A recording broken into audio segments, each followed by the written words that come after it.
Hi, I'm Marius Bargiewski. And I'm Tamara Jones. And Mel, it is a pleasure to have you here today It's with my us pleasure. today. It's my pleasure. All right, so you have been in this industry for many, many years. Yes, I have. So let's start from the beginning. The beginning. How did you ended up in the film, television, obviously theater? You know, it's an interesting story. I find that I've been very fortunate because in the second grade, I knew this is what I wanted to do.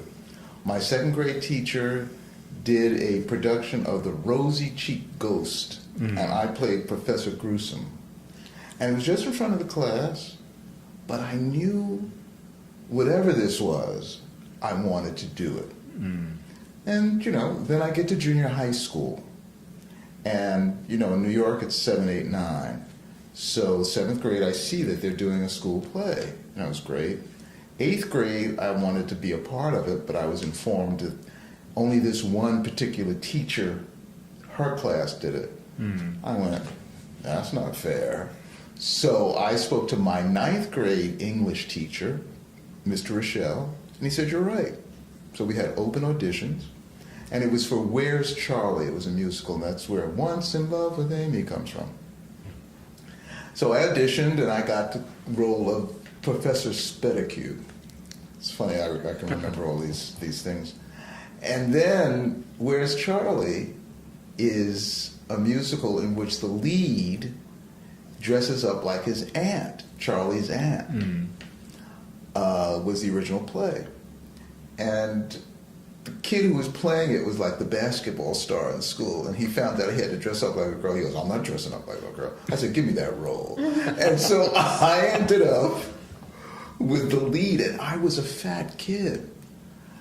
But I played it, and I had taken tap lessons from the 1st to the 6th grade. And this was a really pivotal moment in my life. My English teacher said, you know, there's a high school for kids who want to be actors. It's free. It's called the High School of Performing Arts. And I went, oh, really? You know, and that's the wonderful thing about New York. They offer specialized high schools for any interest a kid has, as long as you just audition for it. So he gave me the application, and he said, I'll help you with everything. And I took the application home, and my parents, more to the point my father said I couldn't go. And I was so upset I just ripped up the application. Now, I grew up in the projects in Queens, Queensbridge projects, right under the 59th Street Bridge. They still consider it the roughest, the worst projects in the city. And I had a fabulous time growing up there.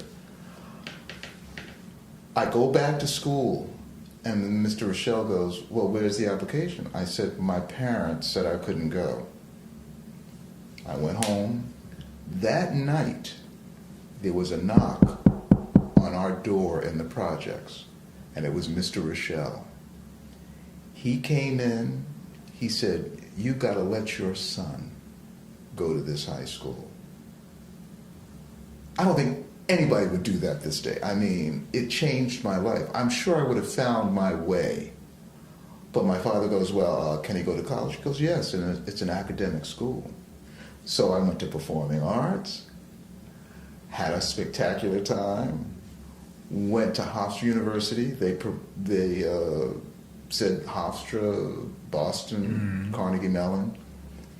Hofstra came through with all the money, so I went there. And then I just started.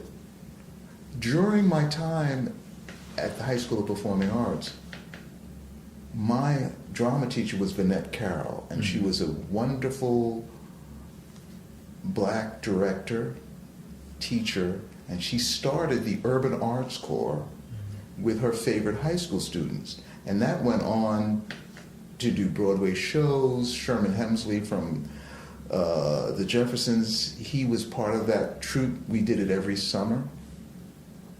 So I started working during college in the summer times, and then when I came out, my father was a union person. You know, you had to have insurance, and I knew there was an acting union, and I said, I got to get into the union. And the easiest way was through children's theater. And I had a lot of learning lessons during this period of time. In college, between junior and sophomore and junior year, I lost all the weight. So I started out professionally thin. I was 240. I got down to 175. So I remember going for an audition for this one children's theater company that was a musical. And I was sitting in the waiting room, and I was the only black kid in there, young guy. And I thought, they're not going to hire me. I mean, there's nobody. I said, I'll never forget, I said, but I'm going to let them know what they're missing. That's what I said. And I went in there, put my music down, sang my song. I consider myself an actor who sings and moves well. Mm-hmm. That's how but actor first. Sang my song, turned around, went to the piano, took my music and started walking out the door. And the director goes, wait, where are you going? Where are you going? And I got my first job. I got my first equity job. But it was children's theater. I am not a morning person. I mean, I had to keep getting up early. I was flipping out. I was going, am I ever going to act for adults? I mean, literally. And they told me about the Theater Development Fund, which was regional theater. Mm. I went, oh. Because they had this thing where they would go around to colleges and you would audition during college, but your professor had to suggest you, and my head of the department did not get along with me, so he didn't suggest me. So I said, I can audition on my own. I went and auditioned for TDF and immediately started working regionally. But I also continued to help work with these children's companies. Mm-hmm. And I always tell young actors, you never know who's watching. Yeah. So I was doing a show in Jersey, 9 o'clock in the morning. Wasn't it the paper mill? No, it was just at a school. It was this was children's theater. It was a different company called. I was doing a show called Poetry Now, and we were doing great poems. It was great. In the audience that morning was the mother of one of the students who was a CBS executive, and the producer of that children's company waited her sweet time to let me know that they wanted to see me. And I went in there and I got my first TV job called The Patchwork Family. It was a Saturday morning show. And I had never done TV before. And I learned my first big acting lesson from the makeup guy on that show. Little old makeup man, Henry. I will never forget his name. So I did all of these poems, and they said they wanted me to do 3 poems and an introduction, tell a little about poetry. So I decided, well, best way is to write something out and memorize it like a script, and then do the 3 poems. And I decided I was going to learn 2 new poems and then end with Casey at the Bat, because that was one of the ones I did in the show. I was out of town. I come back to tape this thing. I start doing the introduction about poetry and telling them about poetry. But before I had done that, I was the last one to do it. I was sitting up in the booth, which I'd never do again, and I heard the director pulling his hair about the guy who was on. Oh, he's taking up so much time. What the, blah, blah, blah. I went, And then I get down there, and he goes, okay, Mel, start. And I start doing what I memorized about the poetry. And he goes, Mel, that was really great, but it's a little long. Can you just edit it? Can you just cut it? Are you kidding me? I couldn't do that. I just couldn't edit it on the spot. So I started fumbling. cut, and I could just hear in my mind this guy going off. And and I hadn't even gotten to the poems. Now, when I was in makeup, Henry was making me up, and he was asking me questions. I said, yeah, this is my first TV show, and da-da-da-da-da. He said, you're going to do great. I kept stumbling through the introduction. And then I did the first poem.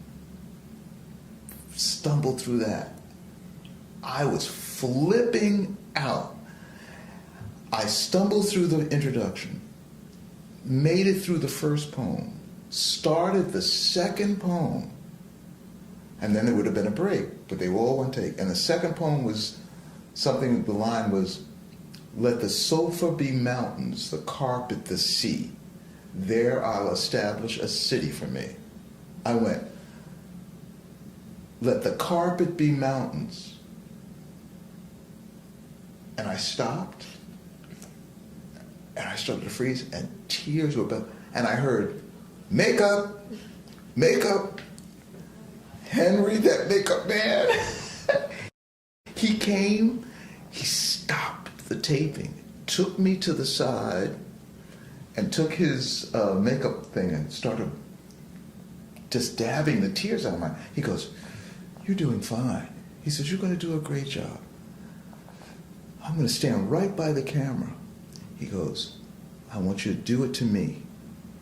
And I stood by the camera, I'm waiting for him to go, and just before we sang action, he was going, smile, because I was a wreck. So I stumbled through the introduction, got through the two poems, and then the third poem was Casey at the Bat, this big thing. But I was doing that in the show. So I could do Casey at the Bat and think about 10 million other things. So I do Casey. It looked extremely rocky for the Mudville 9 that day. This was boom, strike one. I did the whole thing. And at the end, the whole floor crew applauded. And I'm thinking they're applauding because I got through it without messing up. And so I started to walk out. And Henry goes, Mel, don't you want me to take your makeup off? I was in a hit. I was just, And I sit down, and he gave me my first and best acting lesson. He goes, you did a great job. He goes, just remember, the large gesture is lost on the small screen. Because I was flailing with the bat and all that stuff. So I get on, and I leave, and I thought, this is it for me and TV. And don't you know, I became a regular on that TV show. But they never let me do an introduction again. I just did the poems. So that's how I got started. So you were trained as a theatrical, right? Trained as a theater actor, never did TV, never sang. Mm-hmm. Performing arts didn't have us sing.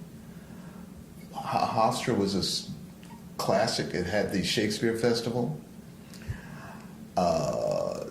Chorus line, I don't know if you ever know the chorus line, it had that song about Priscilla Lopez went to performing arts, and she goes, I feel the rain, and I felt nothing. That's how I felt about it. We were having a good time, but I didn't feel anything. I didn't know anything.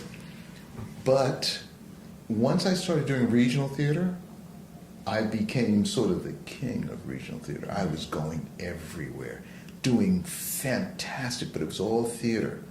I was doing Raisin in the Sun. I was doing Afro Fugard, all these great things, and seeing the country.